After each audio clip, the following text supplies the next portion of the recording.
You're lying next to them at night, and you feel completely alone. Not the comfortable kind of alone. The kind that makes your chest tight. The kind that makes you stare at the ceiling wondering when things changed, or if they were ever really right to begin with. You reach for your phone instead of reaching for them. You'd rather scroll through strangers' lives than talk about your day. And the worst part, you don't even feel guilty about it anymore. You just feel numb. That numbness is trying to tell you something. Your body already knows what your mind is fighting against.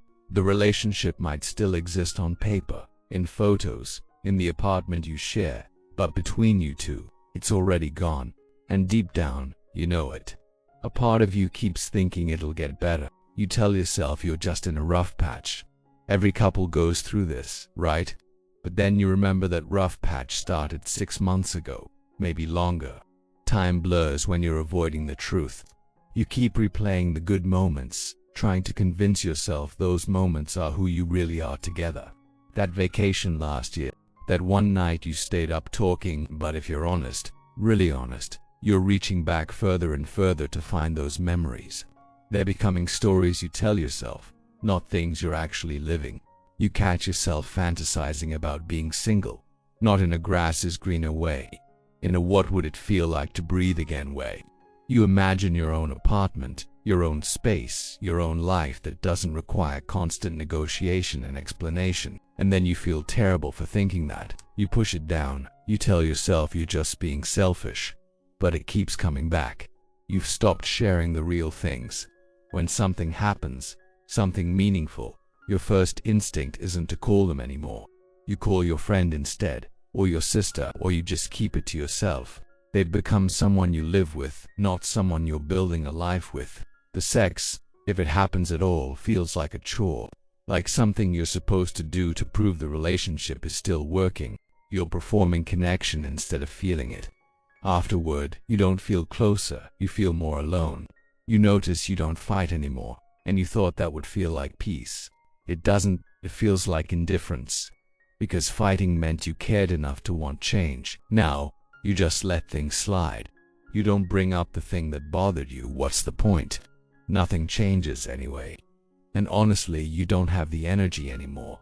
When they touch you, you stiffen. When they talk, you're only half listening. When they leave for work, you feel relief wash over you. Relief.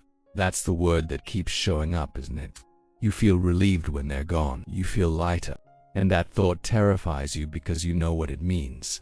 You're staying because leaving feels impossible. The logistics, the lease, the mutual friends, the explanations, the failure of it all. You're staying because you've invested so much time already. You're staying because you don't want to hurt them. You're staying because you promised you would. But you're not staying because you're in love. You know this. In the quiet moments, when you're honest with yourself, you know this relationship is already over. You're just waiting for permission to admit it, or courage, or the right moment. But that moment never comes because there's no good time to acknowledge that something you once cherished has died.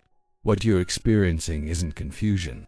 It's clarity trying to break through denial. Your emotional system is sending you signals, and those signals have patterns. Psychologists who study relationship dissolution have identified specific markers that indicate a relationship has crossed from troubled to terminal. You're not going crazy or recognizing them. The first sign is obligation without desire. You're staying because of shoulds, not wants. You think about the time you've invested, the life you've built, the person you used to be together, and those thoughts keep you locked in place. This is called the sunk cost fallacy in psychology.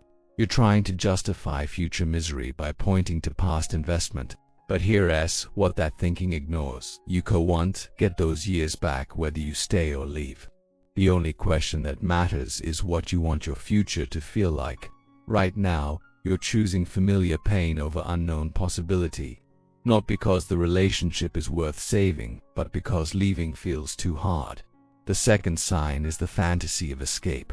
When you regularly imagine your life without them and you feel lighter, not scared, that's your psyche showing you the truth. These aren't intrusive thoughts, they're rehearsals. Your mind is trying to prepare you for what it already knows needs to happen.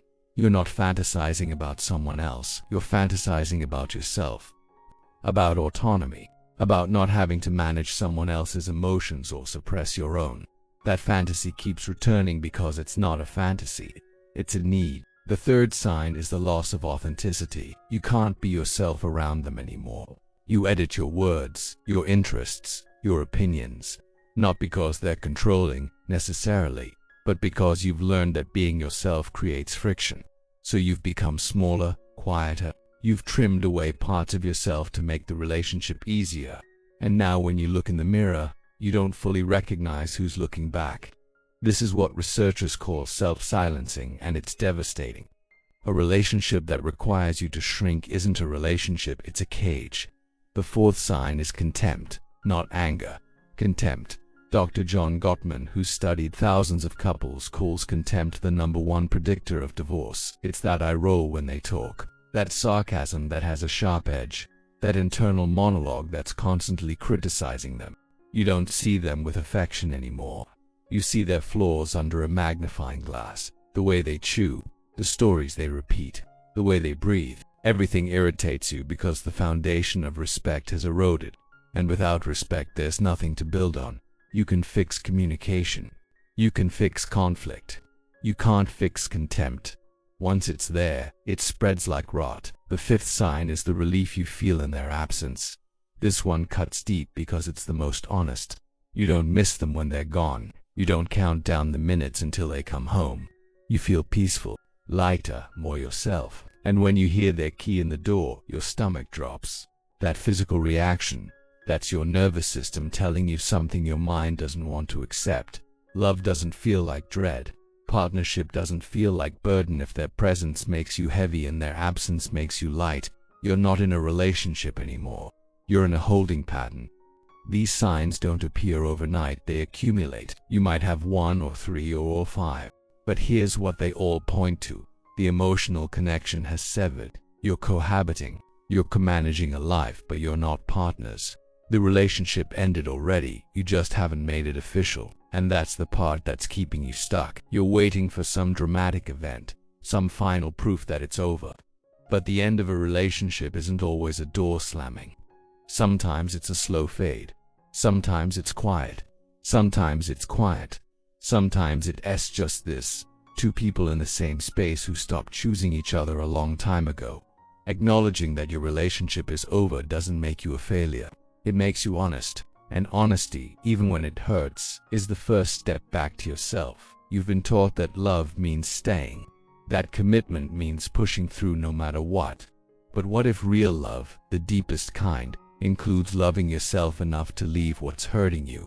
What if commitment to another person should never mean abandonment of yourself? The relationship ending doesn't erase what it was. The good moments were real. The love you felt was real. People and relationships can be real and right for a season, and still not be meant for forever. Outgrowing something isn't betrayal, it's evolution. You're not holding on because the relationship is good. You're holding on because letting go is terrifying, and that's human. That's understandable. But terror isn't a reason to stay. It's just fear of the unknown. On the other side of that fear is your life. The one where you're not performing or pretending. The one where you do want to feel relief when you alone because you're not desperate to escape your own relationship. Leaving doesn't have to be cruel.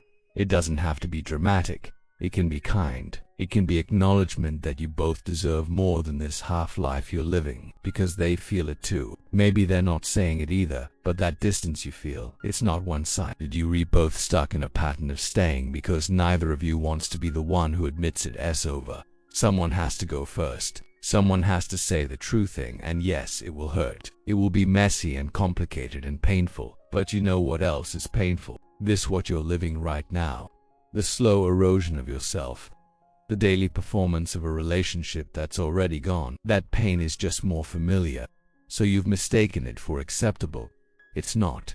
You deserve to feel chosen, not tolerated.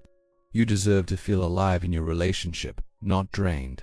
You deserve partnership that adds to your life, not subtracts from who you are. And if that's not what you have, no amount of history or hope or trying harder will create it. The path forward starts with admitting the truth to yourself first, not in anger or blame, but in clarity. The relationship is over. You've known for a while. And knowing that, really accepting it, doesn't make you cruel or cold. It makes you awake. What you do with that awareness is up to you, but at least now you're not lying to yourself. And that honesty, as painful as it is the foundation of everything that comes next. Your real life. The one you've been waiting permission to live. You already know what you need to do, you're just waiting to feel ready. But here's the truth, you'll never feel ready. You just have to be honest. You deserve a love that doesn't require you to disappear. If this resonated with you, if you felt seen in these words, you're not alone in this. We talk about the real, difficult parts of relationships here every week. No fluff, just truth. Consider subscribing to keep going deeper. This conversation doesn't end here.